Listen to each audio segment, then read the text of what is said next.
I believe it's in chapter 10 of the Fox's Book of Martyrs.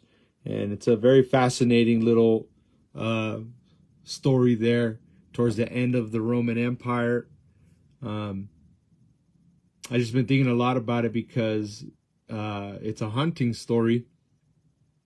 Telemachus was a monk that was visiting Rome to check in on the churches there around that time, who had been mainstream at this point. Christianity had become the state religion of the Roman Empire. And yet, even still, although Christians had preached against the games that happened in the Colosseum, it just kind of speaks towards the moral decline and implosion of the Roman Empire, where most times, most people, despite the preaching against the games, would find themselves enjoying the violent games in the Colosseum, such as the gladiators brutally murdering each other just for the entertainment of those in attendance at the Colosseum, including royalty. And Telemachus, being this monk, looking and checking in on the Christians, confused as to where everybody is, and he goes into the Colosseum and he sees these final gladiators, who many of them were slaves and forced to be in there to kill each other for the entertainment of the crowds. Well, Telemachus was so grieved by this that he jumps into the Colosseum and he inserts himself in between the two gladiators who were in their final moments, getting ready to see who was going to best the other. And as the crowds were chanting for one to murder the other, Telemachus puts himself in between these two gladiators and begs them to not murder each other. Telemachus, driven by his heart to be a peacemaker, to stand in the gap, to speak up about this moral depravity of people getting their kicks off of watching men brutally murder each other for their entertainment. Telemachus put himself and his own life on the line to stop it. Yet what ended up happening is the crowds started to turn against Telemachus and plead and chant for those gladiators to murder Telemachus. Telemachus did not yield.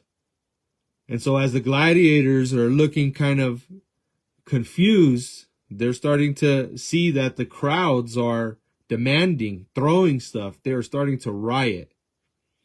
And so the gladiators turn their swords upon Telemachus, who then is brutally murdered by these gladiators.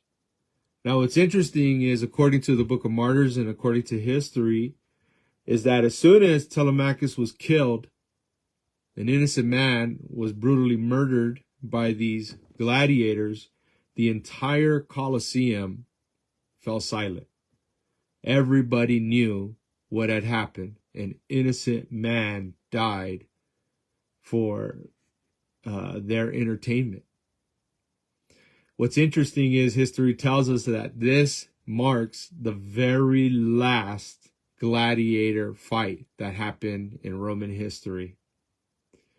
I don't know. I just been thinking about that a lot, that this guy would put his life on the line for something that maybe in those days seemed like not a big deal. That had become kind of the regular everyday part of life, is kind of avoiding the realities of life to get their entertainment in the Colosseum, not realizing that they were in a moral stupor. They didn't realize that what they were celebrating was offensive and cruel and morally depraved and bankrupt. But I love that Telemachus inserted himself. It says in Romans chapter 12, verse 21, he says, "Do not be conquered by evil, but conquer evil with good." And I think about guys like Telemachus, and I wonder what it would, what God would require of us to stand up to what is evil. Telemachus did not lift one sword. He did not lift a fist. He just stood in the gap. He made the difference by just standing there and saying, this is wrong. The cost of that, to me, just causes me to, cry out to the Lord and say, Lord, what is it that you would require me to do to just stand in the gap? To not be conquered by evil, but to conquer evil with good. I believe that the best way of doing that is to preach the gospel, to teach the word of God, and most importantly, to live it, even if it means putting my life on the line, such as somebody like Telemachus. Man, I just think about the crowds there in the Colosseum, just bloodthirsty, demanding that the gladiators kill each other, and that was so that Telemachus's actions to stop that was so enraging to them that they turned their bloodthirst upon an innocent man who was just trying to create peace. Man, that's just convicting to me. And so, I'm not going to hang out on this live all day, but just think about that.